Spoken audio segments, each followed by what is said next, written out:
What's going on, guys? Enrique here with GSMArena. Guys, Enrique here at GSMArena. I'm Ricky with GSMArena.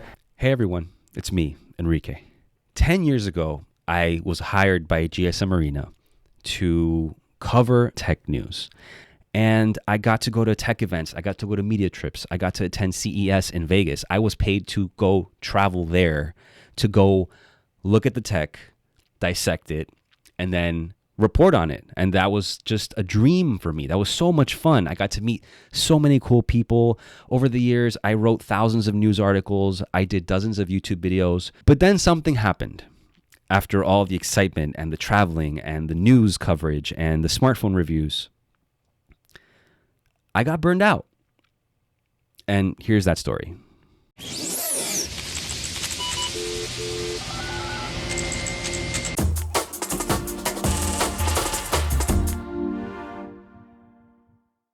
Finally, the Google Pixel retains IP68 water resistance. Although there's no official IP rating, Realme says the 5 Pro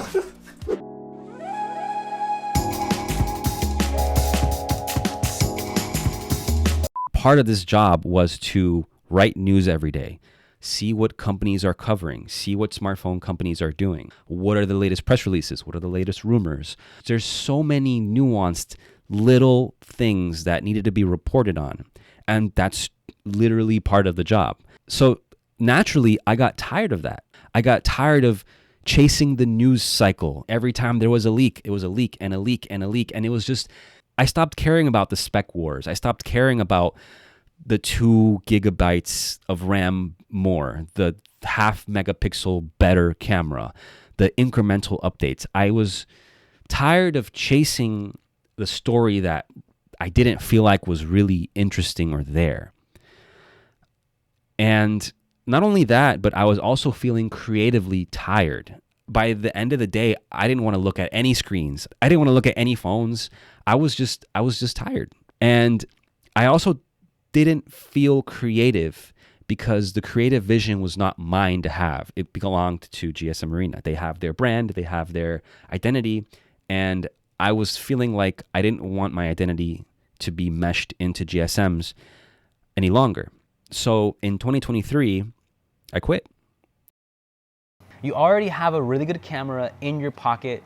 Whip it out, hit record, start making videos, put yourself out there, expose yourself. And if that's what you want to do, then just do it. It was simple as that. I went back to working 9 to 5 at my family business. And it was nice to be with my parents all the time again and to be away from tech. I needed to just completely cut it away because I was just sick of it.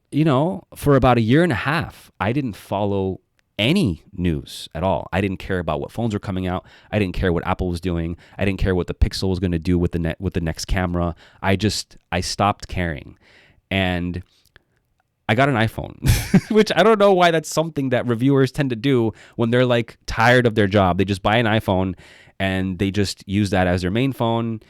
And then because they just want something that works, and that's it. Now I'm here in front of you, in front of this camera, in front of this green screen, in front of this mic, doing something that I didn't think I wanted to do anymore. And that's make a YouTube video. I'm going to unbox the iPhone, I'm going to set it up, and just go through my emotions, let me feel my feels. Now watch it on this hand. Okay. But literally it's just the bag and then the phone's in here. Here is the iPhone. I am unboxing the deep purple version. Here we go. Wow. That's really pretty. I don't get purple right away when I open it. It is so shiny. Wow. During my 7 years at GSMArena, I honed my writing skills. I learned how to shoot video.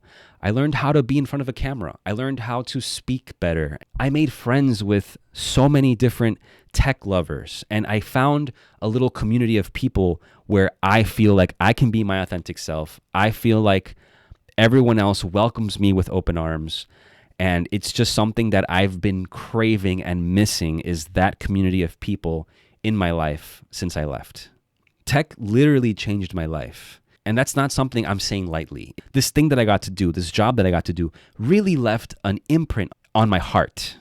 I don't know how to explain it. So normally when people leave a publication in this world, they usually go on to do their own YouTube channel, their own thing, and they go independent, and they can be very successful doing that. But I knew that if I jumped right in to making my own stuff and making it as a YouTuber and doing everything right away, that I would burn out again. So that's why I didn't. I kind of gave it some time. I stepped away from that world. Burnout is a real thing. And you can't saturate yourself with something and just do it without remembering why you wanted to do it in the first place. And so in order for me to not burn out doing this, I need to make sure that I enjoy the content that I'm making, that I care about what I'm talking about and what I'm saying. I don't want to be following headlines and rumors and clickbait titles. I don't want to talk about differences in RAM. I don't want to talk about specs. I don't want to talk about a 10% increase in battery capacity. I don't want to talk about how Instagram moved the DM inbox button from the top to the bottom. Like, these are things that I literally don't care about. You will not see a day one review of the iPhone from me. That is not what I'm here for. But also, these are things that literally everybody is covering already. So why am I going to try to compete with The Verge, with Engadget, with people who are covering news daily? Because that's not what I'm coming back for. Because if I did that, I would burn out right away.